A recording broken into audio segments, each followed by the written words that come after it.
ఇప్పుడే జీ5 app download చేయండి. చూడండి మీ ఫేవరెట్ టీవీ షోస్ ఎప్పుడైనా ఎక్కడైనా. నువ్వు వాళ్ళతో కలిసి పనిచేసినా క్రెడిట్ ఆవిడకే వెళ్ళాలి. మనం ఇండివిజువల్ గా బిజినెస్ స్టార్ట్ చేసినా సక్సెస్ అయినా కూడా క్రెడిట్ ఆవిడకే వెళ్ళాలి. ఇది ఆవిడ ప్లాన్.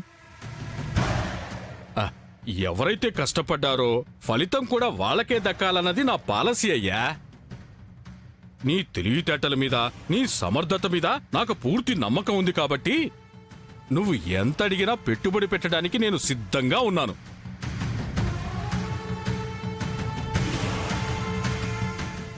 ఏమీ ఆలోచించకయ్యా, ఇదంతా నీ మంచికే. సంతకం పెట్టే. అయగ్రీవం ఆ చెక్ బుక్ ఇలా ఇవ్వవయ్యా.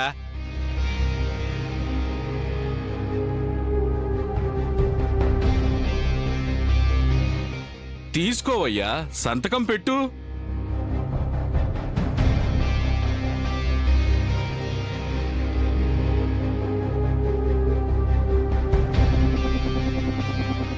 ప్లీజ్ రోహిత్, నీ మీద మా అందరికీ నమ్మకం ఉంది.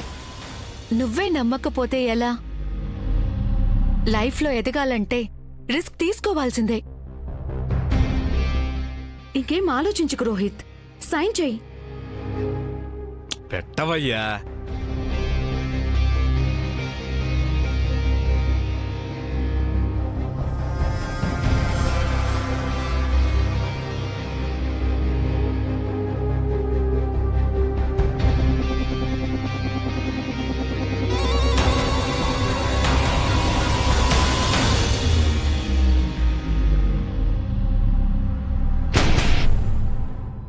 శుభం, నువ్వు ఎక్కడికో వెళ్ళిపోతావయ్యా.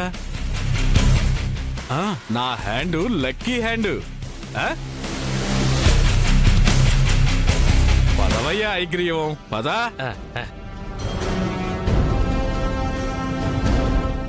Thank you Rohit. అంటే 10 మందిలో నన్ను అవమానించడానికే ఇలా చేశావా? మీ అండ లేకుండా మేం ఎదగలమని మీకు తెలియడం కోసమే ఈ డబ్బు ఇప్పటి వరకు మీకు తిరిగి ఇవ్వలేదు.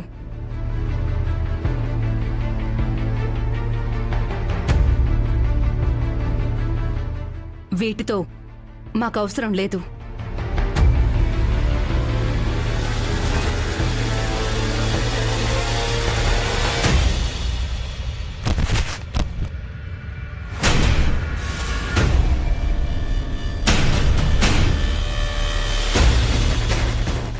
ఎలా ఉంది అత్తయ్య గారు దెబ్బ?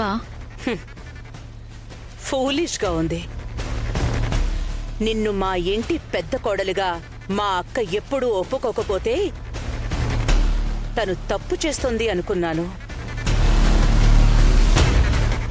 కానీ నాదే తప్పు. కానీ మా అక్కే నిన్ను కరెక్ట్గా అంచనా వేసింది.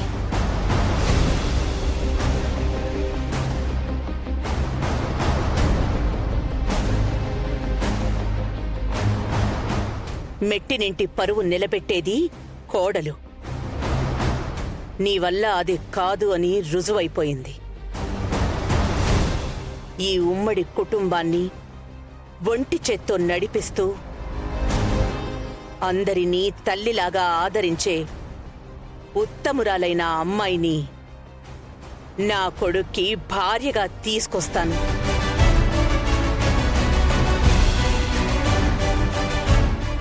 నీకు చూపిస్తాను.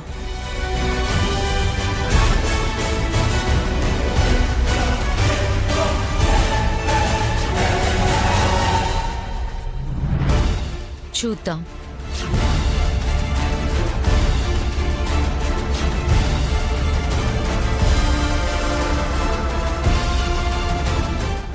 ఎలాగోలా ఈ ఇంటి కోడల్ని నేనవ్వాలి.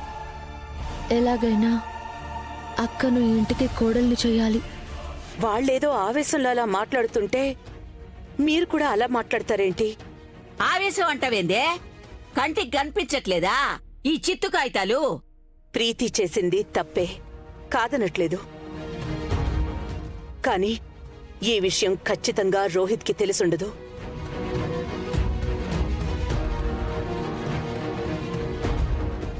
వాడికి తెలియకుండా ఎలా ఉంటుందంటావు ఆనందా? అదేనండి ప్రీతి అంటే. రోహిత్ అందరి బిడ్డల్లాగే ప్రేమ మైకంలో మనల్ని కాదనుకుని వెళ్ళిపోయి ఉండొచ్చు. మన నుంచి వేరుపడి ఎదగాలని ప్రీతి మాటలకి తల వంచి ఉండొచ్చు గాని ప్రేమించిన దానికోసం కన్నవాళ్లని పెంచిన వాళ్ళని వెన్నుపోటు పొడిచే మనస్తత్వమైతే వాడిది కాదు.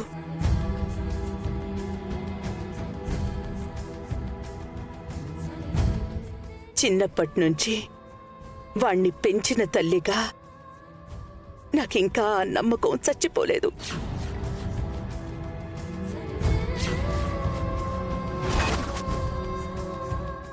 సరేనమ్మా, నువ్వు చెప్తున్నట్టు ప్రీతి చేసిన ఈ పని రోహిత్కి తెలుసుండకపోవచ్చు. మనం చెబుదాం. ఎప్పటికైనా తన భార్య ఏంటో ఎలాంటిదో తెలుసుకుంటాడు కదా. వాడు ఏరి కోరి పెళ్లి చేసుకున్న పెళ్ళాం నాపరాయో గులకరాయో వాడికి తెలిసిపోతాది కదా. దానివల్ల వాళ్ళిద్దరి మధ్య గొడవ అవుతుంది, మనస్పర్ధలు పెరగడానికి కారణమవుతుంది. అయితే అవ్వని అయితే అవ్వని అయితే అవ్వని అయితే అవ్వని వాళ్ళిద్దరూ గొడవలు పడుతూ ఉంటే తన సెలెక్షన్ రాంగ్ అని రోహిత్ బాధపడుతూ ఉంటే చూస్తూ ఉండడం మనకు ఆనందం అక్క.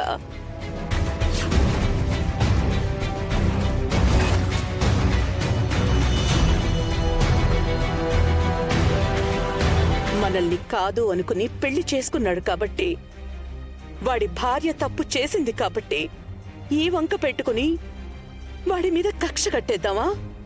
అంటే ఏం చేస్తున్నా చూస్తూ ఊరుకోమంటావా?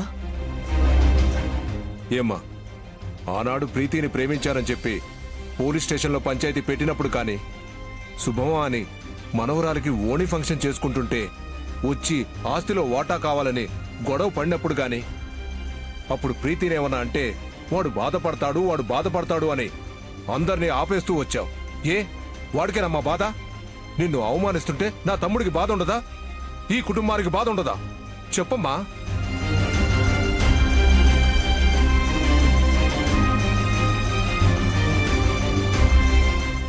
బాధ అనిపించచ్చు బావగారు, కానీ రోహిత్ కడుపులో ఉన్నప్పుడు ప్రసవం అనగానే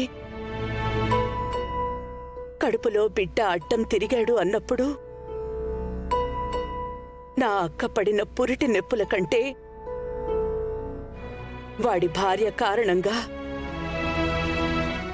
నాకు కలిగిన బాధ పెద్ద బాధేం కాదు బావగారు.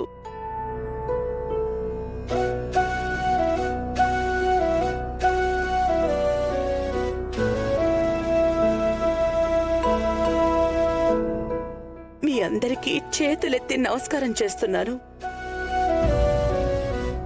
ఈ విషయాన్ని ఇంతటితో వదిలేయండి.